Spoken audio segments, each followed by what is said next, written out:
Today is my 52nd birthday, and I got this for my birthday. I don't know why manufacturers don't have it so that it's simple to body mount, but I did body mount, just took some ingenuity. There's a screw, it's in there really securely, and it's at the proper height. However, my birthday gift to myself was dual gauging the track. As you can see, everything, not this siding, but all of it, all around, is dual gauged. It's not quite done. Here, I'm going to be building a stub switch, and that's going to be the dual gauge siding. I happen to have a whole pile of aluminum rail, old Aristo-Craft aluminum rail, and I securely screwed it down. It's very secure, it doesn't even bend or move. Well, here I am in the workshop with the stuff all over the floor because I keep on working. This is the only significant challenge to dual gauging my outdoor loop, was adding a third rail run through of this point. So it did require this to be put on, and there's some fiddly business in there, as you can see. A lot of cutting and shaping and whatnot. It took me about 4 hours from sitting down and figuring out how am I going to do this to doing it. But the points still work for the, the 45 millimeter to go off. And yeah, the great thing about it is everything works. Admittedly, it's not pretty, in a sense. I only have in spare rail the aluminum rail, and the only switch points I have are brass. But these things are very expensive to buy commercially with a dual gauge like this. And I already have the rail lying around, so why not? And I'm kind of enjoying doing it anyway. The trick to doing this is this very carefully measured and made gauge. So what you do is you put it on there like that. It fits right down in, and it's gauged everything properly. I put the screws down, move on to the next bit, lift the gauge, and makes track laying the third rail easy.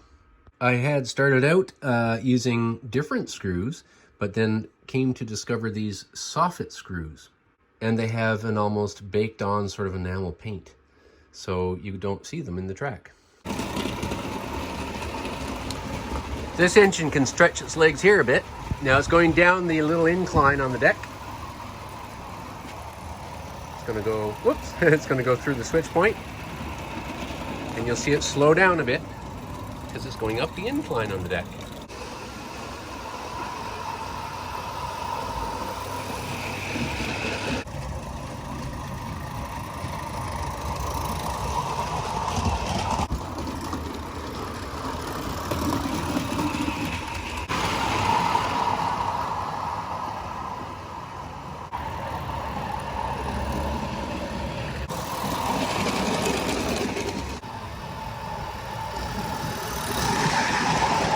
The gap the wheels have to cross is actually smaller than it looks because the bottom of the flange is right on the top of that rail right there.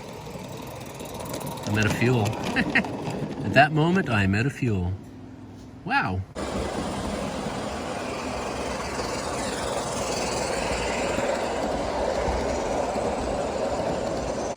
Birthday treat. Train just came up the incline.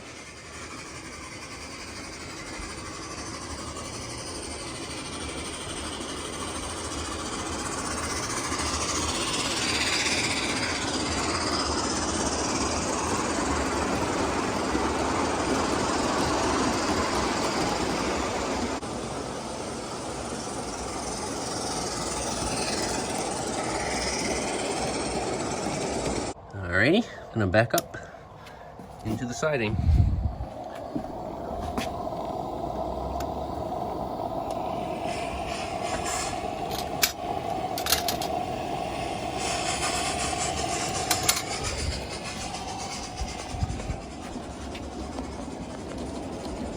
Here comes the tourist train and the first run of my Labatt reefer.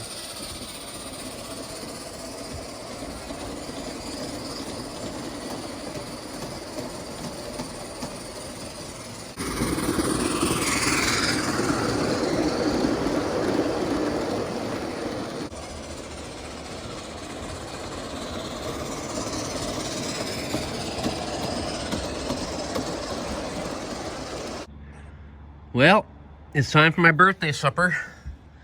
So, I guess it's time to blow it down. Ooh, bits of trees blow down here and they're stuck on my hand. So we open up that and blow down the boiler. Well, that was fun. Okay, I couldn't help myself. I've had supper. This is hours later. It doesn't look like it because the foam makes things look bright, but the sun has just gone down.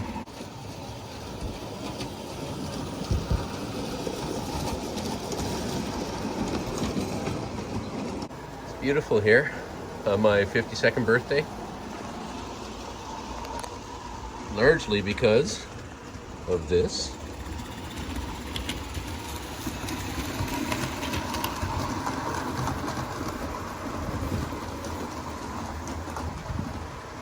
Anyway, I'm glad I could share a bit of my day with you, whoever is watching and whenever.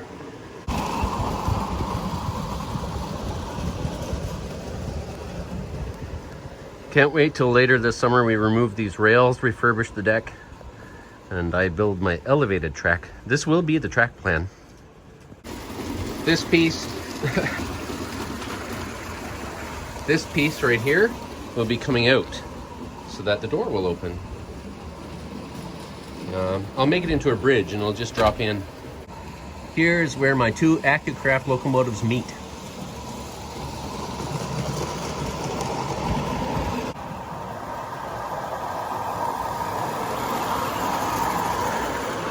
Sky's really getting dark now. As I mentioned in a previous video, this Sabrina, Accucraft Sabrina locomotive, right there, you can set the wheels for different gauges. So it runs on both the 32 millimeter track and the 45 millimeter track.